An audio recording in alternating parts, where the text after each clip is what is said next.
Frequentemente se debate entre os profissionais e militantes da educação qual o conteúdo que se deve transmitir aos alunos, sejam eles adolescentes ou adultos, e qual é a função da educação na sociedade. Esse debate naturalmente não é novo e, consequentemente, possui uma história e um longo acúmulo de experiências.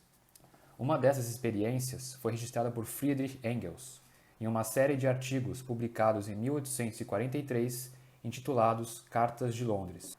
Friedrich Engels foi um teórico e militante comunista alemão que viveu e trabalhou entre 1842 e 1844 na cidade inglesa de Manchester, então a capital da indústria têxtil da Grã-Bretanha.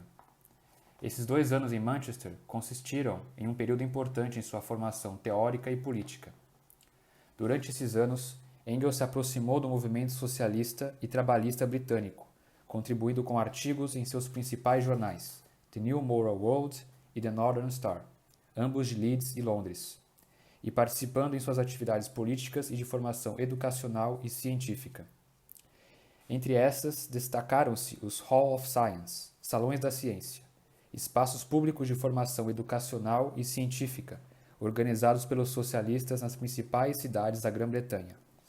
Seu principal idealizador e organizador foi o Robert Owen, industrial e filântropo socialista galês. Os salões da ciência eram frequentados por pessoas de todas as idades, sexos e classes sociais, oferecendo atividades de socialização, concertos musicais e instrução científica.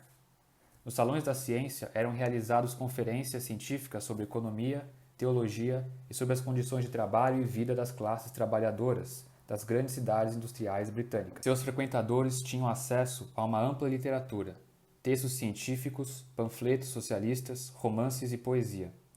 Em suas livrarias e bibliotecas se encontravam livros dos iluministas e enciclopedistas franceses traduzidos para o inglês, tal como Rousseau e Voltaire, e os clássicos da literatura inglesa, tal como Shelley e Byron.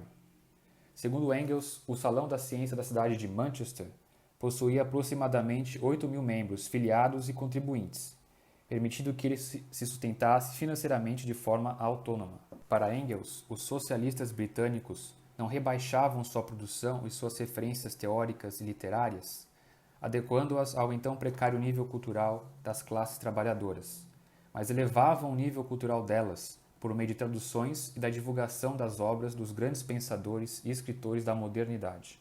Os salões da ciência foram também importantes espaços de formação política de seus frequentadores, sendo os espaços responsáveis pela organização das lutas das classes trabalhadoras britânicas, pela restrição do trabalho de crianças e adolescentes nas fábricas, pela educação pública e pela luta pela expansão de seus direitos políticos, jurídicos e trabalhistas. Em síntese, os salões da ciência foram espaços de formação científica e cultural para seus frequentadores, sendo responsáveis pela criação e manutenção de uma cultura e de uma política socialista na Grã-Bretanha.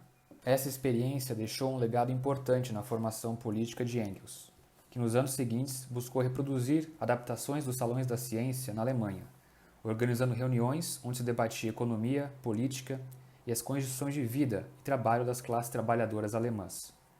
Engels também foi responsável pela formação e apoio na fundação de jornais, periódicos e livros de caráter científico, voltado para os militantes socialistas e para as classes trabalhadoras. Portanto, pode-se considerar os salões da ciência da Grã-Bretanha do século XIX como embriões de uma paideia socialista, que tinha por tarefa não somente a formação e a instrução cultural e científica de seus frequentadores e a transformação política e econômica da sociedade, mas também o revolucionamento das almas. Nos salões da ciência não se fazia tábula rasa da cultura e do conhecimento científico precedente, mas uma incorporação e atualização crítica do melhor da tradição cultural produzida pela humanidade em sua história, particularmente durante a modernidade.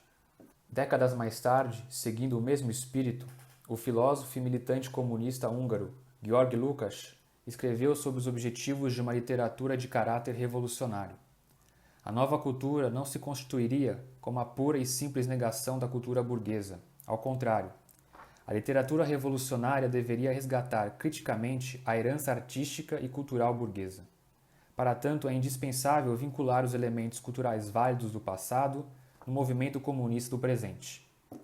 A fim de efetivar esse revolucionamento das almas em um mundo sem alma, marcado pela exploração do trabalho e pela precarização das condições de vida, milhares de professores e demais trabalhadores da educação têm atuado de forma comprometida e, em não poucos casos, heróica em instituições de educação, formação e pesquisa científica, como escolas, faculdades e universidades, mas também na formação e manutenção de espaços autônomos para a instrução científica, cultural e política das classes trabalhadoras, além de fundar, fortalecer e expandir seus meios de comunicação e editoras independentes. A emergência e a organização desses espaços nasceram junto com a formação histórica das classes trabalhadoras e permanecerá existindo enquanto for necessário. O estudo e recuperação da história dessas organizações, voltadas para a instrução das classes trabalhadoras e a superação de seu fardo, podem inspirar, impulsionar e auxiliar na reflexão e aperfeiçoamento delas no presente.